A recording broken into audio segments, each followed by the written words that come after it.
আসলে বিশ্ব মুসলিমের বর্তমান ক্রান্তিকালে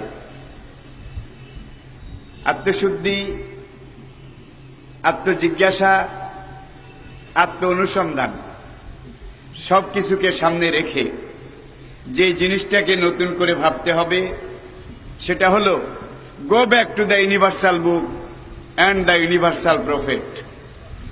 বিগত শতকের শ্রেষ্ঠ দার্শনিক বার্ট্রান্ড রাসেল, তাকে বিলাতের হাউস অব কমন্সের পক্ষ থেকে জিজ্ঞেস করা হলো, দুনিয়ার কোথাও তো আজকে শান্তি নেই, মানুষে মানুষে, দেশে দেশে, রাজায় রাজায়, গোত্রে গোত্রে, ব্যক্তি ব্যক্তিতে যেই হিংসা, জিঘাংসা, যেই বাড়াবাড়ি, ভুল বুঝাবুঝি চলছে, যুদ্ধ বিগ্রহ চলছে, এ অশান্তির অমানিসা থেকে দুনিয়ার মানুষকে রক্ষা করার কি কোনো পথ নেই, কোনো তরিকা নেই?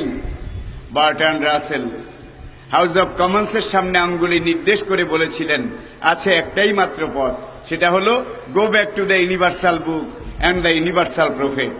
দুনিয়ার মানুষকে সব কিছু বাদ দিয়ে বিশ্ব নবী মুহাম্মদ রাসূল সাল্লাল্লাহু আলাইহি ওয়াসাল্লাম আর বিশ্বগ্রন্থ কোরআনে হাকিমের কাছে ফিরে যেতে হবে। এই দুইটার কাছে ফিরে গেলে সমস্যার সমাধান হয়ে যাবে, জীবন জিজ্ঞাসার জবাব পেয়ে যাবে, জীবনের সব ঘোর অমানিসা কেটে যাবে। লাকাদ কানা লাকুম ফি রাসূলিল্লাহি উসওয়াতুন হাসানা। আল্লাহ পাকের কালোজয়ী চিরন্তন ঘোষণা, নিঃসন্দেহে তোমাদের জন্য রয়ে গেছে আমার পাঠানো এই রাসূল মুহাম্মদ সাল্লাল্লাহু আলাইহি সাল্লামের তরিকায়ে জিন্দেগি, জীবন আদর্শের মধ্যে সর্বোত্তম আদর্শ, উসওয়াতুন হাসানা। ইন্নাকা লা আলা খুলুকিন আযীম। ওগো বন্ধু আমার, আপনাকে আমি বিশ্বের সেরা সুন্দর শুধু নয়, ব্যক্তি, চরিত্র, মন, মনন, মানসিকতা, খুদি, আত্মমর্যাদা, একজন রাজা, একজন নেতা, একজন ইমাম, একজন ধর্মীয় ব্যক্তিত্ব, একজন বিজ্ঞানী, as a religious teacher, as a founder, as a ruler, as a leader, as a commander, as a law giver, as a law maker, Muhammad is the superman of the world.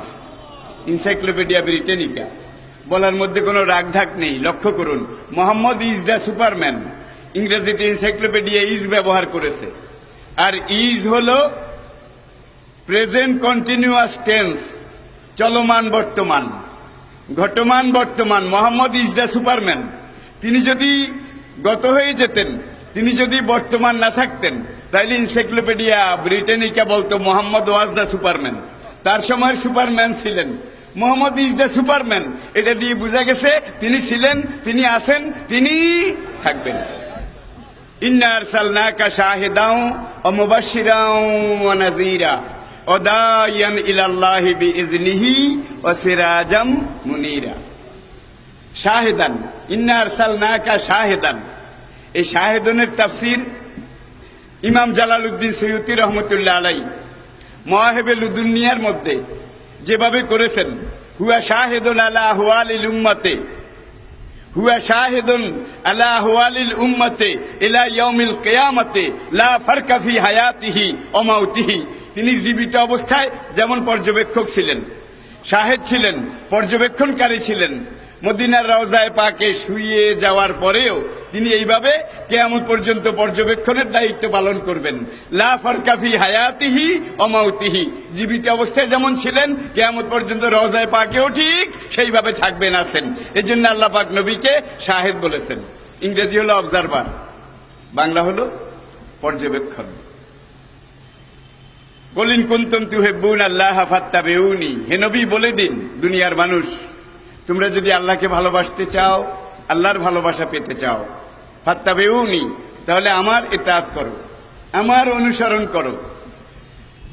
কোরআনের বিভিন্ন জায়গায় কথনভঙ্গি, বচনভঙ্গি, শব্দের গ্রন্থনা, ভাবের দোতনা, সুরের ব্যঞ্জনা সবকিছু মিলিয়ে দেখুন, ওয়াতিউল্লাহা ওয়াতিউর রাসূলা। তোমরা আল্লাহর হুকুম মেনে চলো, ওয়াতিউর রাসূলা, আল্লাহ রাসূলের ইতাআত করো। আউলিল আমরি মিনকুম, এখানে কিন্তু ওয়াতিউ নাই। কোরআনের এটাই বাহাদুরি। I repeat again, attention please.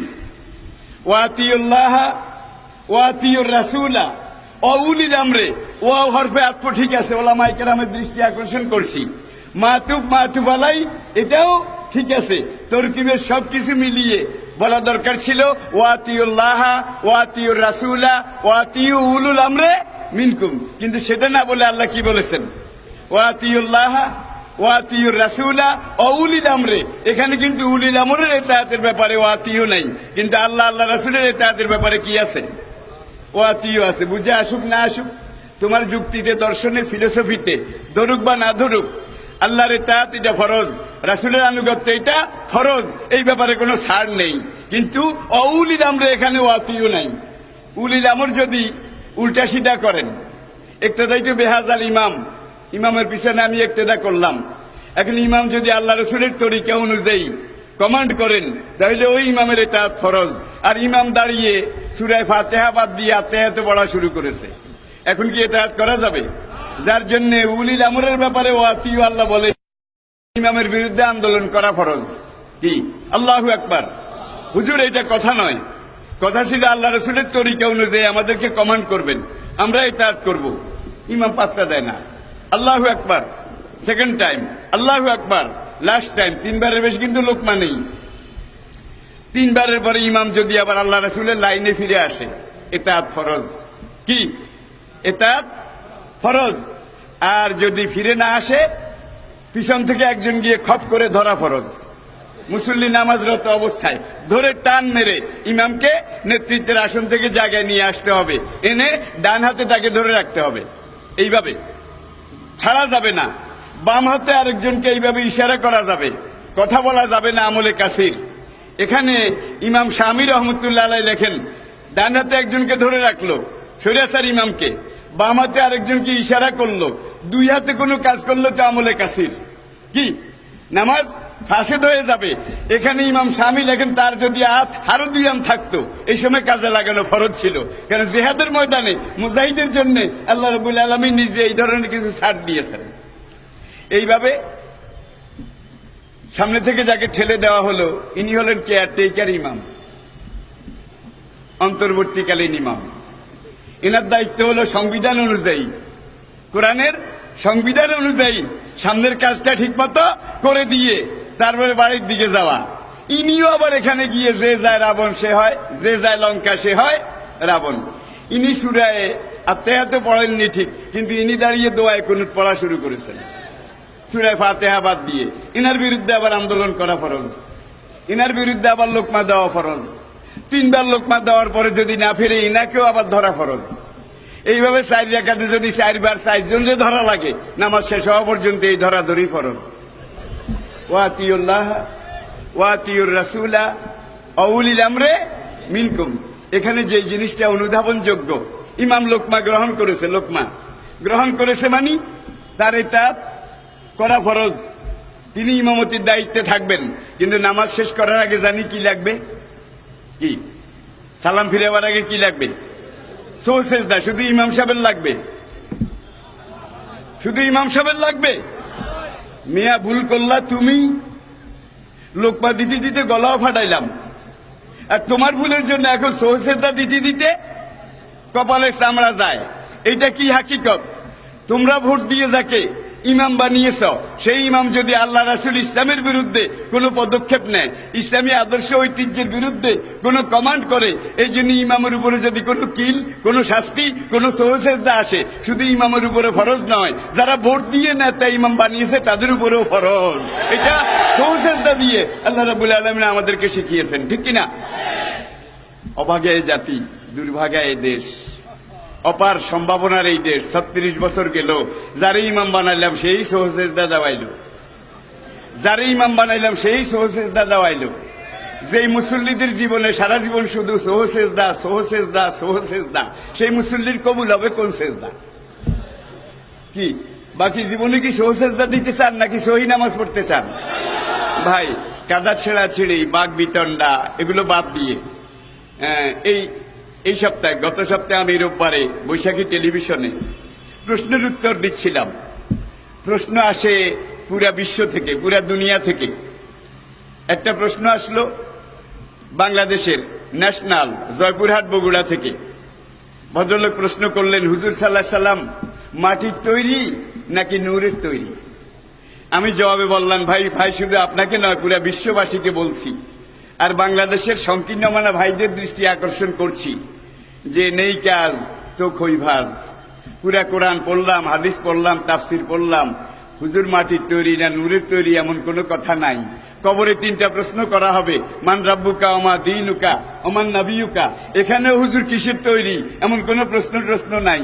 ওয়া আতিউল্লাহ ওয়া আতিউর রাসূল লাকাদ কানা লাকুম ফি রাসূলিল্লাহি উসওয়াতুন হাসানা। শুধু এতাত, শুধু আনুগত্য, এইটার কথা বলা হয়েছে। হুজুর কিসের তৈরি এটা বড় কথা নয়, হুজুরে এতাতটা বড় কথা। এরপর আমি বললাম, মাই ডিয়ার ব্রাদার, হুজুর যেইটা তৈরি হলে হুজুর হবেন, হুজুর পূর্ণাঙ্গ হবেন, হুজুর ইনসানে কামেল হবেন, হুজুর কিয়ামত পর্যন্ত সুপার মডেল হবেন, হুজুর কিয়ামত পর্যন্ত বিশ্বের সেরা পূর্ণাঙ্গ মানুষ হবেন। যেইভাবে হুজুর পারফেক্ট একজন ইমাম হবেন, নেতা হবেন, রাষ্ট্রনায়ক হবেন, রাষ্ট্রপতি হবেন, যেই জিনিসের তৈরি হলে আল্লাহ ভালো মনে করেছেন হুজুর সেই জিনিসের তৈরি। কি সুতরাং হুজুর মাটির তৈরি না নূরের তৈরি এগুলো নিয়ে আমাদের মধ্যে কোনো হীনমন্যতা নেই। হুজুর যেটা তৈরি হলে আল্লাহ ভালো মনে করেছেন সেটার তৈরি, সমাধান শেষ। কানাডা থেকে আরেক ভাই একটা প্রশ্ন করলো, সেটা আসলো ইমেইলে, আমি ডাউনলোড করলাম আমার মোবাইলে। একদিকে জবাব চলছে, সেখান থেকে প্রশ্ন আসতেছে। অনারেবল মাওলানা, আপনার কাছে আমার একটা জিনিস জিজ্ঞাস্য। গত 15ই নভেম্বর যেই সিডর, যেই ঘূর্ণিঝড় বাংলাদেশের দক্ষিণাঞ্চলে কয়েক সেকেন্ডে হাজার হাজার মানুষ, হাঁস মরগ, গরু ছাগল, কীট পতঙ্গ, পশু পক্ষী, সাপ বিচ্ছু, বাঘ হরিণ কয়েক লক্ষ মারা গেছে, এই কয়েক সেকেন্ডে আজরাইল বেচারা একা কি করে সামাল দিল? আমি বললাম, মাই ডিয়ার জেন্টলম্যান, সমস্যা বটে, তবে জবাবে বুঝে নিন, মালায়েকাতুন গিলাজুন শিদাদ। এই আয়াতের তাফসিরে ইমাম ফখরুদ্দিন রাজি রহমতুল্লাহ আলাই তাফসিরে কবিরে লিখেছেন, ইমাম জারুল্লাহ জামকশরী রহমতুল্লাহ আলাই তাফসিরে কাশাফে লিখেছেন, আজরাইলের বডি বিল্ডার, ফিজিক্যাল স্ট্রাকচার, এইটার তুলনায় মাশরিক মাগরিব শিমাল জনুব পুরা দুনিয়াটা একটা কোয়ার্টার প্লেট।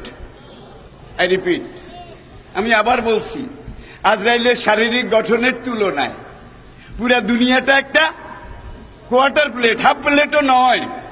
আপনার বাড়িতে যদি একজন মেহমান আসে, এই প্লেটে আপনি এখানে কিছু কমলার কোয়া, তার পাশে কিছু আনার, তার পাশে কিছু আঙ্গুর, আঙ্গুরের পাশে কিছু আপেল, এরপরে এখানে আপনি দিলেন কিছু চনাচুর, তার পাশে কিছু বিস্কিট, এইভাবে আপনি এক প্লেটে সাজিয়ে দিলেন।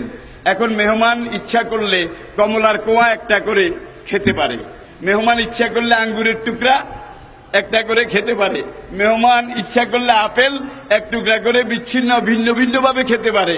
আর মেহমানের খাওয়ার দরকার বেশি যদি হয়, সব মিলিয়ে পুরো প্লেট থেকে এক মুঠ খেতে পারে। মনে করুন সেই রাতে আজরাইল সব মিলিয়ে এক মুঠ খেয়েছে। আল্লাহু আকবার। দেখুন, সঙ্গে সঙ্গে মাওলানা সেই লোক কানাডা থেকে আবার ইমেল পাঠালো যে মাওলানা, আসলে এইভাবে তো আমি এর আগে বুঝার সুযোগ পাইনি। উম্মত জননী আয়েশা রাদিয়াল্লাহু তাআলা আনহাকে জনক সাহাবী গিয়ে আরজ করলেন ইন্তেকালে রাসূলের পরে, মা উম্মতের জননী হিসেবে, জাতির আম্মাজান হিসেবে, স্বামীর ব্যক্তি চরিত্র খুঁটে খুঁটে তলিয়ে খতিয়ে গভীরভাবে নিরীক্ষণ পর্যবেক্ষণ করে যাচাই বাছাই করে নিজের ঘরের বিবি যেইভাবে জানেন দুনিয়ার অন্য কোনো মানুষ সেইভাবে জানে না, যার জন্য আমি আপনার কাছে ছুটে এসেছি। এতদিন তো রাসূল সামনে ছিলেন, সামনে আমরা দেখেছি, ইতাআত করেছি, এখন তো রাসূল সামনে নেই। উম্মত জননী পর্দার আড়াল থেকে জিজ্ঞাসা করলেন, ইয়া বুনাইয়া মা কারাতাল কোরআন, বাবা ছেলে আমার, আল্লাহর দেয়া আমার স্বামীর আনা 30 পারা কোরআন তুমি কি তেলাওয়াত করনি? কালা বালা। সাহাবী আরজ করলেন, মা আমি তেলাওয়াত করেছি, আমার তো হেফজ আছে, মুখস্থ আছে। উম্মত জননী সেখান থেকে বলে দিলেন, কানা খুলুকুহুল কোরআন, 30 পারা কোরআনে যা লেখা আছে আমার স্বামীর চরিত্রে তা করা আছে।